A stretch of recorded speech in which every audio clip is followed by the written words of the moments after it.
అదే మందిరంలోకి వస్తే అదే ప్రార్థన చేసుకుంటుంది, ఎవరు నిన్ను డిస్టర్బ్ చేయరు. అందుకనే అన్న మందిరము లోపలికి వెళ్ళి ప్రార్థన చేసింది. ఆశాపు మందిరము లోపలికి వెళ్ళి ప్రార్థన చేసుకుని తన ఆయాసాన్ని తీర్చుకున్నాడు. భక్తిహీనులు క్షేమాన్ని చూసి అసూయపడి మత్సరపడిన ఆయనకు మందిరములోనే గొప్ప జవాబు దొరికింది. అందుకనే మందిరంలో పండుకోవడం కూడా నాకు చాలా ఇష్టం, మందిరంలో గడపడం నాకు చాలా ఇష్టం.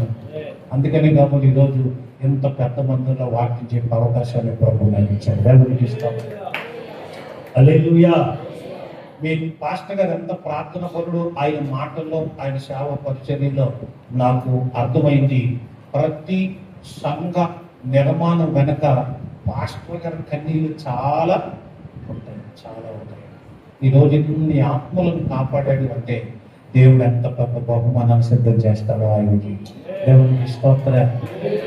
ఇది మొదటిది. ఇక రెండవది 27వ కీర్తన 4వ వచనం. తొందరగా చదివిస్తే మనం పాటలకు వెళ్ళిపోతాం. యెహోవా యొద్ద 27వ కీర్తన 4వ వచనం. యెహోవా యొద్ద ఒక వరము అడిగి తిని దానిని నేను వెతుకుచున్నాను. యెహోవా ప్రసన్నతను చూచుటకును, ఆ మాట అండర్లైన్ చేయండి, ఆయన ఆలయములో ధ్యానించుటకును నా జీవిత కాలం అంతయు నేను యెహోవా మందిరములో నివసింపగోరుచున్నాను. దేవునికి స్తోత్రం. అయ్యో ఎంత గొప్ప మాట అంటే ఇది. దావీదు భక్తుడు 100 వరాలు అడగల, 10 వరాలు అడగల, ఒకే ఒక్క వరం అడిగాడు. ఏంటో వరం? ఆయన ఆలయములో దేవునిని కూర్చి ఏం చేయాలి? ధ్యానం చేయాలి. దేవునికి స్తోత్రం. దేవుని మందిరంలో ప్రార్థన జరుగుతుంటే, వాక్య పరిశీలన జరుగుతుంటే, దేవుని వాక్యం జరుగుతుంటే చాలా మంది ఇది ఎక్కడా చాలా మందికి ఏవేవో కార్యక్రమాలు ఇష్టం చాలా మందికి. కానీ వాక్యాన్ని ధ్యానిస్తే హృదయాలు ఏమవుతాయంటే మండుతాయట.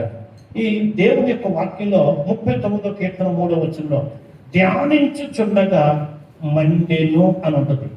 ఏమి ధ్యానించుచుండగా అంటే లూకా సువార్త 24వ అధ్యాయం 32వ వచనంలో, అప్పుడు వారు అంటే ఎమ్మాయి అనే దారిలో 2 శిష్యులు నడుస్తూ మాట్లాడుకుంటున్నారు. పడుచు వాళ్ళిద్దరూ మాట్లాడుకుంటే త్రోవలో ప్రభు వారితో కలిశాడు. అంటే పునరుద్ధానం అయిన తరువాత అప్పుడు వాళ్ళు యెరూషలేము వదిలేసి వెళ్ళిపోతున్నారు. అదే యేసు ప్రభు లేని యెరూషలేము మనకెందుకురా, ఈ ప్రాంతం మనకెందుకు, వెళ్ళిపోదాము అని యెరూషలేమును విడిచిపెట్టేసి వెళ్ళిపోతుంటే మృత్యుంజయుడు తిరిగి లేచిన ప్రభు వారితో ఉన్నాడు. వారు గ్రహించలేదు, వారి కన్నులు మూతపడ్డాయి. అప్పుడు తర్వాత గ్రహించిన తర్వాత వాళ్ళు ఏమన్నారో తెలుసా? అప్పుడు వారు 32వ వచనం, అప్పుడు వారు ఆయన త్రోవలో మనతో మాట్లాడుచు ఆ లేఖనములను మనకు బోధించుచున్నప్పుడు మన హృదయము మనలో మండుచుండలేదా అని ఒకరితో ఒకడు చెప్పుకొనెను. దేవునికి స్తోత్రం.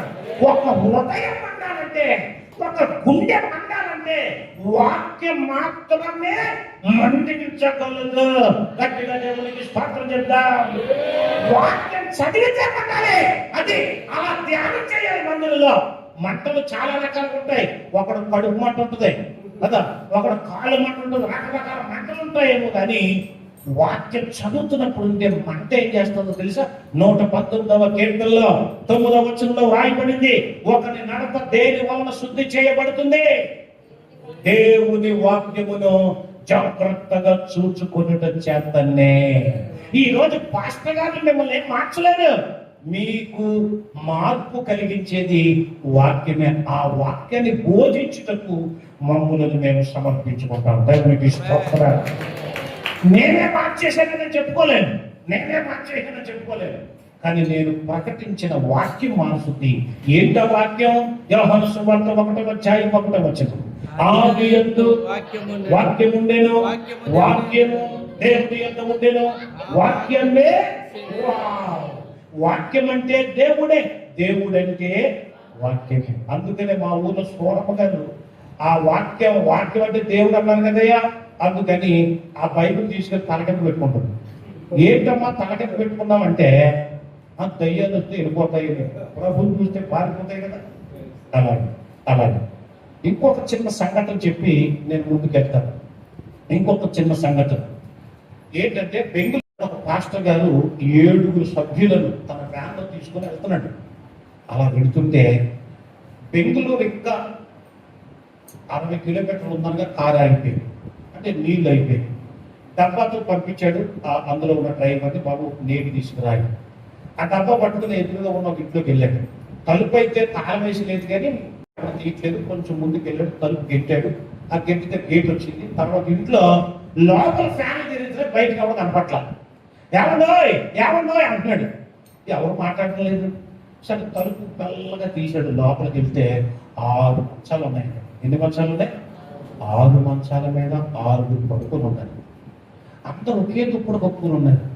ఎవరు నల్ల దుప్పటి, ఎర్ర చాలు ఉంటాయి చూసారా, గవర్నమెంట్ ఇచ్చేవారు హాస్పిటల్ చదువుకున్నప్పుడు అలాంటి దుప్పటి కప్పుకుని ఉన్నారు. ఏంటి ఇలా పడుకున్నారు అని అనుకున్నాడు.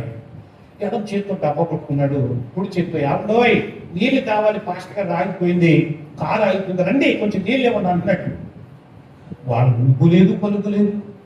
అందుకని ఈయనేం చేశాడంటే, సరే ఒకరు లేపుదాం, అది పొడవుగా ఉన్నామని చూసుకొని ఒకరు లేపుదామని మెల్లగా వెళ్ళాడు. పైన ఫ్యాన్ గిరాబ్ తిరుగుతుంది. ఆ గాలి శబ్దానికి డోర్ కట్టిన షట్టు ఇటు ఊగుతున్నాయి. ఇక వేరే శబ్దం లేదు. ఈయన ఎడం చేత్తో ఇది పట్టుకున్నాడు. ఏది బాటలు పట్టుకున్నాడు. కుడి చేత్తో ఒక ఆయన లేపుతున్నాడు. ఆ దగ్గరికి వెళ్ళి ఇలా లేపుతున్నాడు. ఒక్కసారి అనుకుని వెంటనే అలా కొట్టుకుని, మీరు కాదు అక్కడ డ్రైవర్ అలా కొట్టుకుని లేచిపోయాడు. ఏంట్రా అని చూస్తే పరిగెత్తుకుని వచ్చాడు. నువ్వు రా అంటున్నాడు. అయితే నువ్వు రా అంటే నేను అంటే నీళ్ళు తీసుకున్నా అంటున్నాడు. కాదు కాదు మీరు రండి అంటున్నాడు. వచ్చినోడు సరే ముందు నడవాలి కదా, కాదు కాదు మీరే నడవండి అంటున్నాడు. లోపలికి వెళ్తే 6గురికి 6 దయ్యాలు పట్టేసాయి. ఏ పట్టేసాయి? 6 దయ్యాలు పట్టాయి. అప్పుడు పాస్టర్ గారికి అర్థమైంది. ఆ టీంలో 8 మంది ఉన్నారు. 8 మంది ఎవరికైనా రాయి మనం ప్రార్థన చేసేద్దాం రా అంటున్నాడు. కానీ మనసులో కంట ఏదో పడుతుంది మొత్తాన్ని. అది బాబు దయ్యాలు ప్రార్థన చేయండి, అది బాబు దయ్యాలు చేయండి, కొంచెం భయం ఉంటుంది కదా సాధారణంగా. కానీ వాళ్ళందరూ దైవజనుడు ఏం చేశాడంటే గట్టిగా వాక్యం చదివాడట. దైవజనుడు నిలబడి గట్టిగా వాక్యం చదివితే ఆ 6 దయ్యాలు వాళ్ళని విడిచిపెట్టి పారిపోయాయి. గట్టిగా చంపుకోలేదు. ఇది నిజంగా జరిగింది. అలా పారిపోవడానికి కలిగిన కారణం ఏంటంటే ఆయన ప్రార్థన చేయలేదు, గట్టిగా అరవలేదు, వాక్యం చదివాడంటే. వాక్యము దేవుడై ఉండెను. వాక్యము కనపడితే, వాక్యము వినపడితే ఆ దయ్యాలన్నీ ఏమైపోతాయి? పారిపోతాయి. నమ్మిన వారందరూ దేవునికి స్తోత్రం చెప్పండి.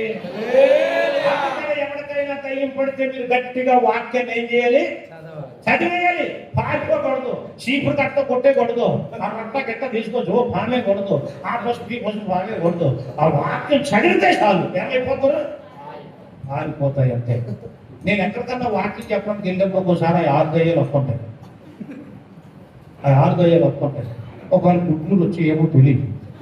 నేను ఆఖరి ప్రాంతం అయ్యే వరకు కనుక కదిలారంటే మళ్ళీ అటు తిరగబాకండి, బయట తిరగబాకండి. ఏదో దయ్యం పట్టుకుంటాం. మళ్ళీ నాకేం బస్సు ఉంది, మళ్ళీ నేను బస్సుకి వెళ్ళాలి. మళ్ళీ అందరూ ప్రార్థనకి తెల్లాలి. మీకు అంత ఊరికే నిద్ర రాకూడదు చెప్పారు. ఇప్పుడు నెక్స్ట్ 8 సంవత్సరాల దయ్యాలు వచ్చేస్తారు. మీరు ప్రార్థన చేశారంటే ఇవి ఎవరు గెలవనండి. ఇప్పుడు మన ఆంధ్రలో తెలంగాణలో ఎక్కడ పడితే అక్కడ మన ఫోటో కనపడుతుంది. చాలా చోట్ల ప్రభు తీసుకెళ్తున్నాడు. ఆయన వస్తే ఆ దయ్యాలు వస్తాయంటే మీరు చెప్పారు. అంటే వాక్యానికి దయ్యాలు కూడా ఏమైపోతాయని. అందుకని వాక్యాన్ని మీరు ఏం చేయాలి? ధ్యానించాలి. అది మందిరంలో చేయాల్సిన గొప్ప పని. దేవునికి స్తోత్రం. మందిరం ఎందుకు అంటే ప్రార్థన చేసుకోవడానికే. మందిరం ఎందుకు అంటే వాక్యమును ధ్యానం చేయడానికి. ఆ వాక్యం మందిరంలోనే దొరుకుతుంది, ఇంకెక్కడ దొరుకుతుంది. మన ఇంటి దగ్గర చదువుతాం, కానీ ఇక్కడ దైవజనుడు వివరిస్తాడే, వివరించేటప్పుడు చాలా విషయాలు అర్థమవుతాయి. అలా వింటూ ఉండగా 18 ఏళ్ల నుండి దయ్యం పట్టిన ఒక ఆవిడ ప్రభు ఆ రోజు విడిపించాడు. ఎక్కడ? మందిరంలో. అందుకని మందిరమును మాడటం. ఇది రెండవది. మూడవది ఒకే ఒక్క మాట చెప్పి నేను పాట గురించి చెప్పి నేను ముగిస్తాను. అమ్మా